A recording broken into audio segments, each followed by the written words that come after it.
حضور صلی اللہ علیہ وآلہ وسلم کا ارشاد ہے، دنیاوی لذتوں اور خواہشوں کو ختم کرنے والی چیز موت کو کثرت سے یاد کیا کرو۔ قبر سے آواز آئی، سرور دو عالم صلی اللہ علیہ وآلہ وسلم کی لخت جگر حضرت فاطمہ زہرا رضی اللہ تعالیٰ عنہ کی وفات کے بعد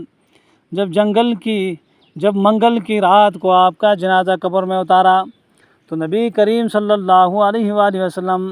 کے ایک عاشق صادق حضرت ابو ذر غفاری رضی اللہ تعالیٰ عنہ نے اپنے جوش و غم میں قبر سے مخاطب ہو کر فرمایا، یا قبر اتدری من التی جئنا بہا الیک ہذہ بنت رسول اللہ صلی اللہ علیہ وآلہ وسلم ہذہ زوجۃ علی المرتضی رضی اللہ تعالیٰ عنہ ہذہ ام الحسنین ہذہ فاطمہ زہرا رضی اللہ تعالیٰ عنہ۔ اے قبر، تجھے خبر بھی ہے کہ ہم کس کی جنازے کو لے کر آئے ہیں؟ یہ بیٹی ہے رسول اللہ صلی اللہ علیہ وسلم کی، یہ بیوی ہے حضرت علی رضی اللہ تعالیٰ عنہ کی، یہ والدہ ہیں حضرت حسن اور حسین رضی اللہ عنہما کی، یہ جنتی عورتوں کی سردار حضرت فاطمہ زہرا رضی اللہ تعالیٰ عنہ ہے۔ قبر سے آواز آئی، اے ابو ذر،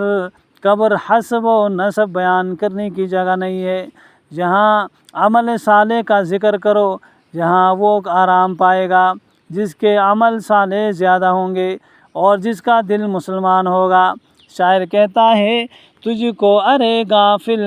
فکر عقبا کچھ نہیں، تجھ کو ارے غافل فکر عقبا کچھ نہیں، نہ کھادو کا عشق دنیا کچھ نہیں، آگاہ اپنی موت سے کوئی بشر نہیں، سامان 100 برس کا پل کی خبر نہیں، تجھ کو ارے غافل فکر عقبا کچھ نہیں، نہ کھادو کا عشق دنیا کچھ نہیں۔ وآخر دعوانا ان الحمد للہ رب العالمین۔